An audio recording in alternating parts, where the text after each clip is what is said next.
First, let me start off with an introduction of why I'm doing this. I have chosen to present this essay in video form. Perhaps it will give a better understanding of my writings if those in my audience hear and see me. It is part of expanding the message as the 2012 election heads toward the campaign season in the fall. All videos will be provided with a transcript if you wish to continue reading these pieces. I thank those that read what I produce, and I enjoy doing so. And now, the premiere video essay of Michael's Rant.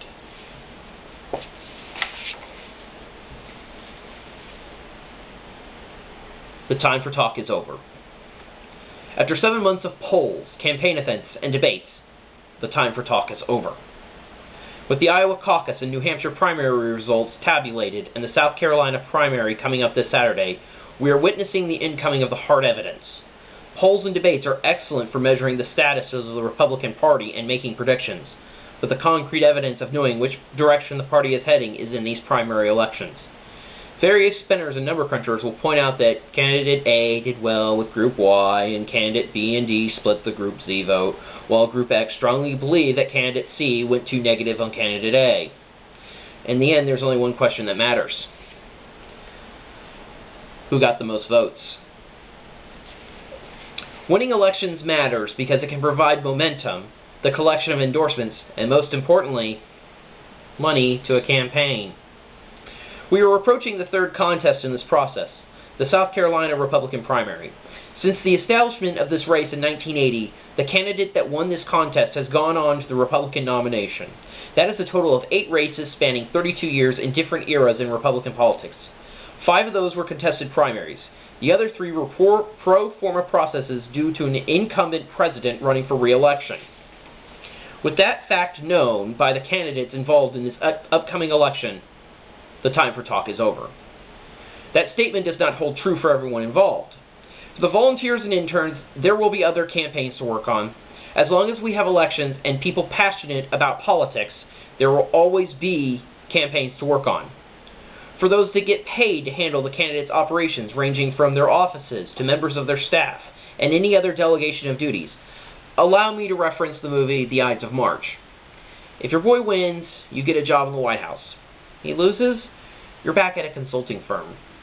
Without revealing more of the plotline, Ryan Gosling plays Stephen Myers, a junior campaign manager for Governor Morris, portrayed by George Clooney, in a fictionalized account of a presidential primary race. As the race is coming down to Ohio, a rival campaign manager attempts to recruit him for their side. A Morris victory in this state all but ensures him his party's nomination and a clear path to the White House. An upset by his rival, and it could change the endorsement of a key political figure within the party. Myers turns down the offer from the rival because he believes in Governor Morris. Myers backs this up by saying he's the only one that's actually going to make a difference in people's lives. Myers' belief in Morris is so strong that it tests the limits of his ethics and personal convictions. Myers is driven by this one principle: he has to win. To the victor goes the spoils, it's proven true. When the candidate declares their candidacy is over, those in paid positions will seek opportunities with other campaigns or take a consulting job until the next campaign starts up. A setback, but again, other opportunities arise. It might be for a Senate race this year, a mayoral race in 2013, a gubernatorial re-election campaign in 2014, or if a special election pops up, these people will go where they are needed. Once their use is expended, they will make an expected return to the political dugout where they will wait for their next opportunity at bat. For the candidate, the title of this essay is very true. The time for talk is over. The time for talk is over because this is it. Every gaffe, misspoken statement, exposed flaw, and missed opportunity cannot be undone. 2 contests are in the books, and a third is less than 4 days away. As stated before, South Carolina has an excellent record of choosing the Republican nominee, going 8 for 8 since 1980. There is no telling how long these candidates will have to wait for their next turn. If, and it is a strong if, a Republican is the next occupant in the White House, the time to run for office will likely appear again in 2020. 8 years in the political world is a long time to wait.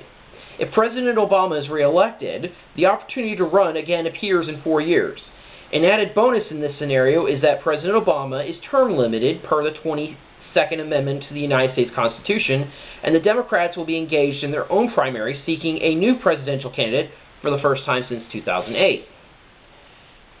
However, there is no telling who will run for president in future elections, let alone what the political climate might look like at a minimum 4 years from now.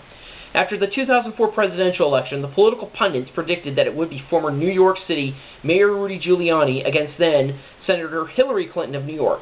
Because of the rapidly changing political landscape, the punditry did not foresee that the 2008 matchup was going to involve a young Illinois senator of mixed heritage with a funny-sounding name going up against a senator with a long career in that chamber who served his country in the Navy and saw his party's nomination 8 years earlier.